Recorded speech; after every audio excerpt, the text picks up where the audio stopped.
Amigos, ¿cómo están? Este es Carlos Oñoro de Historias Rockeras. Les mando un gran abrazo desde nuestro universo digital. Hoy queremos dedicar este programa a un año particular en la música, en el metal particularmente, que hemos llamado 1986, el año del thrash. Hace 35 años se lanzó el tercer álbum de Metallica, Master of Puppets. Metallica es firmado por una de las grandes compañías de management en el mundo, tal vez la mejor, la más grande, y se va con un sello disquero también mundial. A partir de ahí explota no solamente Metallica como artista, sino un sinnúmero de bandas de todos los lugares del mundo, en Inglaterra, en Alemania y por todos los Estados Unidos, generando no solamente una escena que se consolida, sino una industria que incluso hoy, 35 años después, el mundo sigue consumiendo thrash metal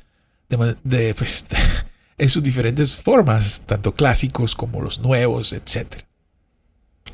Entonces, sin mucho más que decirles, quiero entrar en materia con 1986, el año del thrash.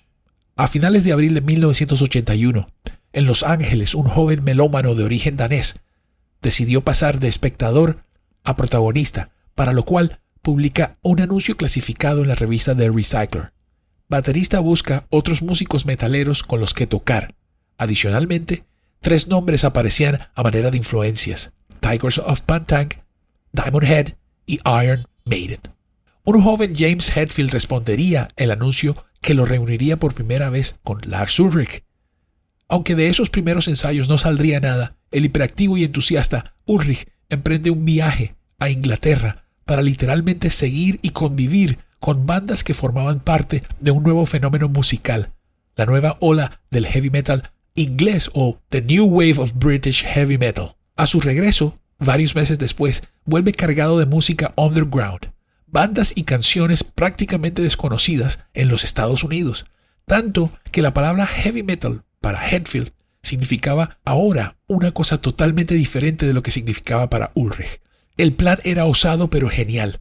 Armarían una banda para tocar estas canciones de otras bandas desconocidas mientras se desarrollaban como artistas. Para redondear su futuro inmediato, Ulrich había conseguido que el último espacio disponible en la primera edición de Metal Massacre, la legendaria compilación de Brian Slagel, y que a la postre sería el origen de Metal Blade Records, lanzada en 1982, fuera concedido a una banda que prácticamente no existía, Metallica. La canción, una versión primitiva del clásico Hit the Lights.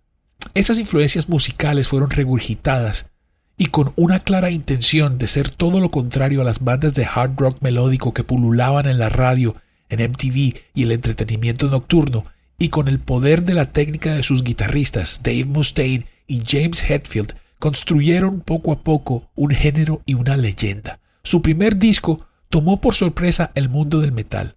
Con muy buen sonido, buenas canciones y técnica sobresaliente, Metallica catalizó el nacimiento de un fenómeno musical que utilizaría sonidos no armónicos para añadir pesadez y agresividad a su creación artística. En un segundo álbum abren su espectro musical con tendencias progresivas y más complejas, y lo que sería la semilla plantada por Fight Fire with Fire de su Ride the Lightning del 84, Metallica se abriría paso entre las altas esferas del poder de la música con ese segundo álbum para aterrizar primero que todos en 1986. 1986 sería el año de Metallica, que a la vez sería el año del thrash metal. 1986 sería el año de los grandes lanzamientos de este género, que hoy es predilecto de la mayoría de los metaleros. El Master of Puppets fue lanzado en marzo de ese año y a partir de ahí varias obras maestras del género serían lanzadas con el paso de los meses subsiguientes. Pero antes de adentrarnos en estas obras maestras, tengo que mencionar 2 que salieron antes y que son muy importantes. La primera es Spreading the Disease de Anthrax. Fue lanzado en septiembre del 85 y tendrían parte de esa semilla del nuevo sonido que adoptaría Metallica, quienes sonaban muy diferente en su Ride the Lightning. Con el tiempo surgirían los 4 grandes del thrash norteamericano. 2 de ellos básicamente eran rivales de Metallica, Slayer y obviamente Megadeth. Pero Anthrax podría decirse que es su banda hermana. fue en Nueva York, de donde son los Anthrax, donde se selló el destino de Metallica, y los Anthrax estuvieron ahí, testigos de primera mano, compartieron su espacio de ensayo para acogerlos, y a la postre la misma disquera Megaforce de John Zazula, primer manager de Metallica y por muchos años manager de Anthrax. Seguramente ese álbum influiría de alguna forma en el sonido de Metallica. El otro título que quiero mencionar se lanza el 7 de diciembre de ese mismo año. Una banda que empezó en el thrash y con su álbum debut, Walls of Jericho, sí señores, es Halloween, lanzan un álbum de claro thrash y speed metal, pero con esa influencia europea, alemana, que los hace simplemente diferentes. Con la llegada de Michael Kiske a Halloween, la banda dejaría de pertenecer a esta primera camada de thrash mundial. Sin embargo, es claramente pieza clave en la estructura del género con su Walls of Jericho. Ya libres de estas dos excepciones, entremos en materia. Este es 1986, el año del thrash. El 3 de marzo de 1986 se lanza Master of Puppets de Metallica, mientras que en su primer álbum sonaban como esa nueva ola de speed metal inglés, pero más fuerte. Su Ride the Lightning buscaba acercarse a las más grandes bandas del metal melódico desde su propuesta. Pero el Master, a pesar de que no suena tan bien, es claramente la piedra angular del género que inmediatamente Metallica abandona. El manual de thrash metal es escrito a través de Battery, Damage Incorporated y Disposable Heroes, mientras que Master of Puppets nos muestra la profundidad y, si se quiere, la progresividad de la que Metallica era capaz gracias al virtuosismo de su guitarrista y de su maestro bajista.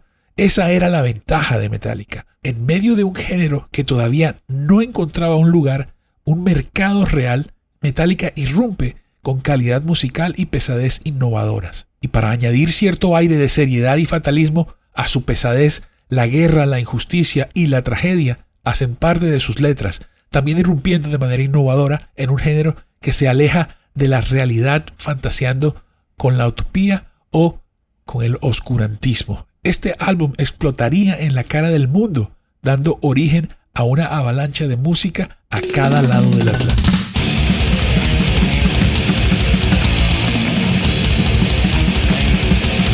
En 1982, un chico de 14 años en Essen, cerca de la frontera holandesa en Alemania, Mille Petrosa forma su primera banda. Se llama Metal Militia. ¿Qué posibilidades existen de que ese nombre lo hubiera sacado de aquel cassette No Life Till Leather de Metallica, que justamente fue lanzado a mediados de 1982 y que ya incluía a Metal Militia? Bueno, ahí queda un archivo X para la historia. Esta banda cambiaría su nombre varias veces hasta que nace Creator, firmados por Noise Records, cuando Creator apenas tenía 4 conciertos encima. Lanzan su primer disco, Endless Pain, en el 85, pero es justamente en abril del 86, un mes después de lanzarse al Master of Puppets, cuando lanzan su primera obra maestra. En este nuevo género del metal, traspasando incluso las fronteras de la pesadez más allá de Slayer, con esa mezcla de técnica, sonido crudo medio punky y las voces casi death metal de Mille Petrosa. Creator escribiría el futuro del metal y su Pleasure to Kill es una joya de la historia del género.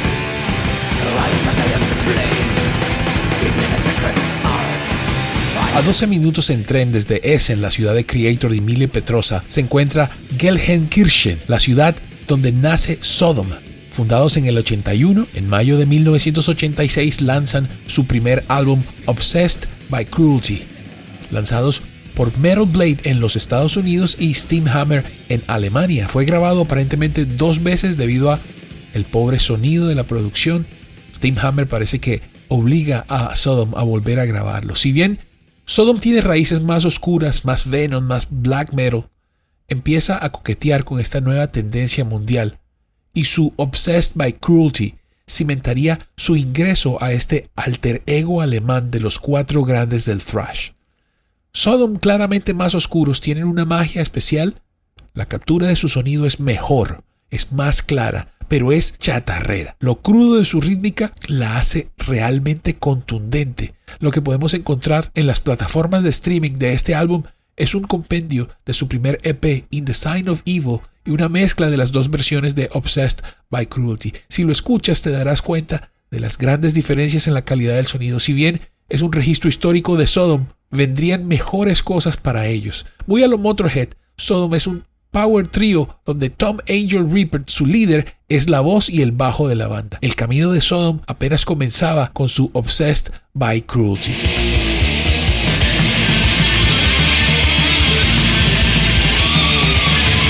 En el mismo mes se lanza el segundo álbum de Onslaught, The Force.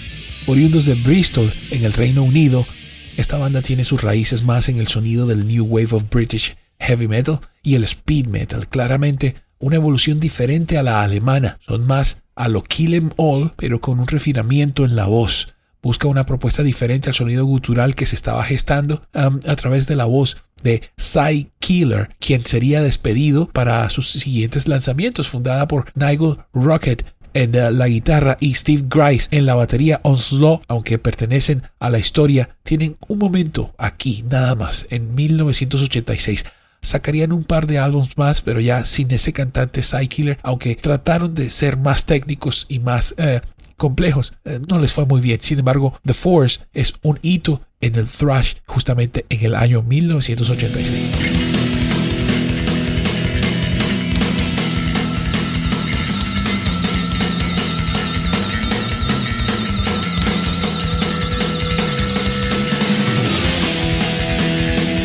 Y saltamos de nuevo al otro lado del Atlántico, a Phoenix, Arizona, casi llegando al Océano Pacífico, por decirlo de alguna forma, a una banda que la verdad no sé por qué no es aún más importante que las mencionadas aquí. Por lo menos su primer álbum, la banda se llama Flotsam and Jetsam, y vale la pena explicar un poco qué carajo significa Flotsam and Jetsam. Técnicamente hablando, Flotsam es toda aquella mercancía que después de un naufragio comercial queda flotando en medio del mar. Y Jetsam es aquella carga o mercancía que es botada por la borda para que las embarcaciones se puedan salvar de un naufragio. Es un poquito más que el lastre, por decirlo de alguna forma. Sin embargo, pues el término trasciende con el tiempo a significar otras cosas. Y el significado hoy en día del término, por fuera pues del ámbito marítimo, es objetos inútiles y desechados. Yo no soy muy supersticioso y miro pues con un poco de reojo así mal todo ese cuento de El Secreto. Sin embargo, en el caso de esta banda, el significado de su nombre y la portada imposiblemente horrible de este disco pudieron haber conspirado para determinar su destino. Pues como me gustaría que en tu caso, querido escucha, nunca hayas escuchado este álbum, porque es una gran sorpresa. Te puedes llevar una gran sorpresa con este disco que fue lanzado el 4 de julio del 86, que es producido por Brian Slagel en persona, propietario de Metal Blade. Doomsday of the Deceiver es una de las joyas más importantes de este 1986, el año del thrash. Flotsam and Jetsam es una banda fundada en 1981 en Phoenix, Arizona, por Kelly David Smith en la batería y nada más y nada menos que Jason fucking Newsted, el bajista que reemplazó a Cliff Burton en Metallica después de su muerte. Con ellos estuvieron Eric A.K. Knudsen, Edward Carlson y Michael Gilbert. En el caso de Jason Newsted y de Kelly David, básicamente dedicaron 7 años de sus vidas en un proyecto musical que tuvo varios nombres, y donde en la primera parte de la historia es Jason quien hace las voces, además del bajo, y ser el escritor de la mayor parte de las letras de la banda y seguramente gran parte de la música. En 1986 entonces es el año del lanzamiento del debut de la banda de Jason Newsted. Este disco se llama, como les decíamos, Doomsday of the Deceiver. Desde el primer guitarrazo del Doomsday podemos notar que de todas las bandas, de todos los álbumes en este listado, es el que mejor sonido tiene. La rapidez, la precisión de su ritmo y además su complejidad están por lo menos a la par, al mismo nivel de Metallica. Es una máquina potente de sonido cristalino y pesadez de máxima calidad. Y cuando Eric A.K. Knudsen empieza a cantar, entonces podemos encontrar aquí el eslabón perdido entre el metal agresivo, agreste del thrash y el heavy metal de Maiden y Judas. Con una velocidad superior, con precisión y gran sonido, con arreglos virtuosos y el sonido de bajo súper contundente de Jason Newsted. Muy a lo líder de Maiden, ¿no? Muy a lo Harris. Claramente Kelly David es uno de los bateristas más precisos del género y estoy seguro que no hubiera existido el Painkiller o aquel grito del Ram It Down en Rob Halford si Eric Knudsen no hubiera aplastado con su voz a todos los demás. Este álbum merece escucharse. Tal vez la composición de los temas o la innovación artística no es su fuerte y es posible que esa portada horrible hiciera pasar desapercibido un poco el disco, pero toda la comunidad de la música, los músicos, estaban tomando atenta nota. Nunca sabremos qué hubiera pasado con Flotsam, que a pesar de todo sigue hoy después de 13 álbums y 35 años de haber lanzado su primer disco, pero el destino se sellaría una vez más un 25 de septiembre, después de la muerte del gran Cliff Burton. El reemplazo del bajista debía cumplir con un muy especial perfil y muy a lo Ozzy los Metallica se lo llevan a Jason sin en realidad pensarlo mucho. Jason dejaría su sueño, su proyecto después de 7 años de dedicación para irse con la banda más importante del género en todos los tiempos, a pesar de que el sello de Metallica, Elektra, firmaría también a los Flotsam, garantizándoles cierta trayectoria. Lo primero que sucedería en Metallica con Jason, el bajo sería amputado de la grabación del Justice for All. Silenciado totalmente. A partir de ahí, su paso por Metallica sería un camino tortuoso de abuso mental y físico aparentemente durante 15 años. Aún así, en la banda más importante del género en toda su historia. Al parecer, Jason viene de una educación religiosa y la canción que da título al álbum es una historia donde Flotzilla, un monstruo vengador, se enfrenta al demonio y sus ejércitos para derrotarlo. Había 1.000.000 de formas mejores para mostrar esta idea en la portada, pero quién sabe en qué estaban pensando. Flotsam and Jetsam, Doomsday of the Deceiver, una de las obras maestras del thrash lanzadas en el año 86. Si nos alejamos de Flotsam, les recalcamos, no se pierdan esta belleza. Volvemos a Alemania, esta vez a Well am Rhein, punto fronterizo también de donde se encuentran Alemania, Francia y Suiza. Destruction, fundados en 1982 como Night of Demon por el guitarrista Mike Siefringer, el bajista y poco después también la voz Shmia y el baterista Tommy Sandman. Como un power trio con influencias más black que con el paso del tiempo abrazarían el thrash metal con la firma particular de la voz del gigante Shmea y la guitarra, aunque pesada y cruda, de Siefringer, con toques y arreglos melódicos sutiles. Su segundo álbum, Eternal Devastation, es lanzado el 17 de julio de 1986 por Steamhammer, con un sonido y un estilo auténtico dentro de los cánones del thrash alemán. De todas maneras, el Eternal sería, aunque un momento histórico para el género y para ellos musicalmente, la banda sería mucho más. Pocos meses después grabarían un nuevo EP, Mad Butcher, que vería la luz en febrero del 87, con un sonido totalmente mejorado y poderoso, y con pequeños rasgos hacia aquel sonido del primer álbum de Helloween. Finalmente Destruction estaría lista para la historia. Pocos años después, en 1989, Shmia es despedido de la banda y regresaría solamente 10 años después, algo que aportó a su leyenda en los años subsiguientes. Destruction es otro integrante de los llamados Big Four del thrash alemán. Bien amigos, esta fue la primera parte de 1986, el año del thrash. Todavía tenemos pendiente a los pesos pesados del género. No te pierdas el próximo capítulo. Si quieres saber más sobre la historia de Metallica y del fenómeno thrash, te recomiendo el libro de Joel MacGyver, Justice for All, la verdad sobre Metallica, que se encuentra disponible en español. Más de 500 páginas que recorren la historia de Metallica y del metal a través de más de 35 años de relato. Con mucho gusto te lo enviamos a cualquier lugar de Colombia por correo certificado. Contáctame en el WhatsApp 305-260-8896 para saber más. Si te gusta historias rockeras, síguenos en tu plataforma de streaming favorita o en Spreaker para que tengas notificaciones de nuevos episodios. No olvides compartir este podcast con tus amigos y escribirnos y seguirnos en las redes sociales. Soy Honorosaurus Rex en todas las redes. Mi nombre es Carlos Oñoro y nos escuchamos en un próximo episodio de Historias Rockeras.